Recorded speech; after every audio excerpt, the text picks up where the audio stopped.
నేను video start చేస్తాను, మీరు మీ లైఫ్ని రీస్టార్ట్ చేయండి. ఈ వీడియోలో ఎలక్ట్రల్ బాండ్ అంటే ఏంటనేది క్లియర్గా ఎక్స్ప్లెయిన్ చేస్తాను. వీడియో మొత్తం చూడండి. మనది కొత్త ఛానల్ కాబట్టి వీడియో మొత్తం చూసి నచ్చితేనే ఛానల్కి ఒక లైక్ ఇచ్చి ఛానల్ని సబ్స్క్రైబ్ చేసి పెట్టుకోండి. ఇక వీడియోలోకి వెళ్ళిపోదాం. ఎలక్ట్రల్ బాండ్ అంటే భారతదేశంలోని రాజకీయ పార్టీలకు నిధులను సమకూర్చే విధానం.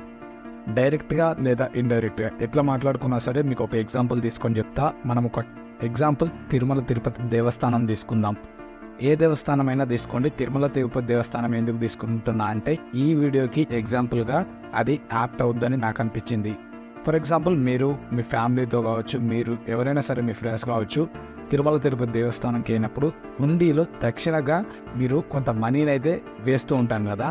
అది చాలామంది లక్షల మంది కోట్ల మంది వేస్తూ ఉన్న కొద్దీ అదొక సమ్ అమౌంట్ అనేది వేల కోట్లలోకే వెళ్ళిపోతుంది. అదనేది మళ్ళీ గుడికి మంచి చేయడానికి, వాళ్ళకి అన్నదానాలు చేయడానికి, గుడి డెవలప్మెంట్ కోసం, ఇక గుడి మీద మంచి మంచి పనులు చేయడానికి యూజ్ చేస్తూ ఉంటారు కదా. ఇదే విధంగా ఆ గుడి ప్లేస్లో ఒక పొలిటికల్ పార్టీ ఉంటే ఇక్కడ నువ్వు వేసే అమౌంట్ అనేది దక్షిణంగా కాకుండా ఎలక్ట్రల్ బాండ్ అంటారు. సేమ్ ప్రాసెస్ ఆ గుడి ప్లేస్లో ఒక political party, X political party కావచ్చు, వై పొలిటికల్ పార్టీ కావచ్చు, జెడ్ పొలిటికల్ పార్టీ ఏదైనా కావచ్చు, ఇక్కడ నుండి నువ్వు ఏదైతే మనీ వాళ్ళకి డొనేట్ చేస్తావో ఈ మధ్య జరుగుతున్న దాన్నే ఎలక్ట్రల్ బాండ్ అని అంటారు.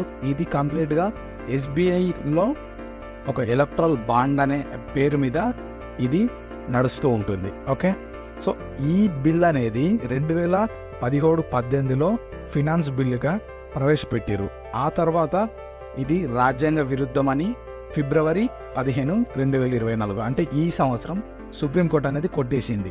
సో ఎందుకు కొట్టేసిందంటే 7 ఏళ్లుగా అమల్లో ఉన్న ఈ ఎన్నికల విధానం ప్రధాన న్యాయమూర్తి నేతృత్వంలో 5 న్యాయమూర్తులు సుప్రీంకోర్టులో ధర్మాసనం ఒకటే తక్షణ కంప్లీట్గా నిలిపివేశారు. ఎందుకంటే ఈ బాండ్ల జారీని నిలిపివేయాలని స్టేట్ బ్యాంకు కూడా వీళ్ళు ఆదేశాన్ని ఇచ్చారు. నేను మొదట్లో చెప్పిన కదా, ఈ వ్యవహారం అంతా ఎలక్ట్రల్ బాండ్స్ అనే పేర్ల మీద ఎస్బీఐ దగ్గర ఈ నిధులు సమకూరుస్తాయి.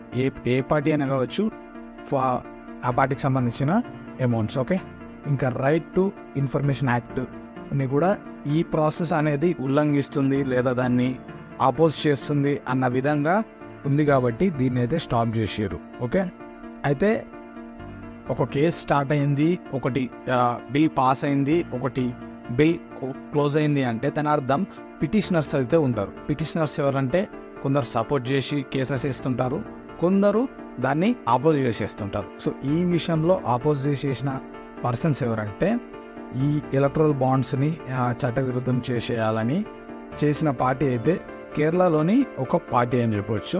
ఆ పార్టీ కూడా ప్రధాన వామపక్ష పార్టీ అక్కడ. ఇంకోటి ఏంటంటే మొట్టమొదటి అతిపెద్ద పార్టీ ఈ ఎలక్ట్రల్ బాండ్స్ నుండి వచ్చే డొనేషన్స్ని తిరస్కరించింది. అంటే మాకు వద్దని చెప్పేసిన పార్టీ కూడా అదే. సో ఓవరాల్గా మీకు అర్థమైంది అనుకుంటున్నా ఈ ఎలక్ట్రల్ బాండ్ అంటే ఏంటనేది. చెప్పుకుంటూ పోతే చాలా పెద్ద తతంగా ఉంటుంది.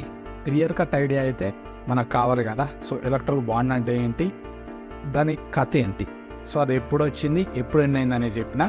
ఎలక్ట్రల్ బాండ్ అంటే సింపుల్, పార్టీ మీద ఇష్టంతో మనం ఇచ్చే అమౌంట్ని ఎస్బీఐ అనేది వాళ్ళ దగ్గర ఎలక్ట్రల్ బాండ్స్ రూపంలో స్టోర్ చేస్తూ ఉంటుంది. సో ఇదే ఎలక్ట్రల్ బాండ్ అంటే. ఇప్పుడు రీసెంట్గా వచ్చిన సర్వేలో అన్ని పార్టీస్కి సంబంధించి ఎలక్ట్రల్ బాండ్స్ అమౌంట్ ఎంత సమ్ ఉందని చెప్పారు.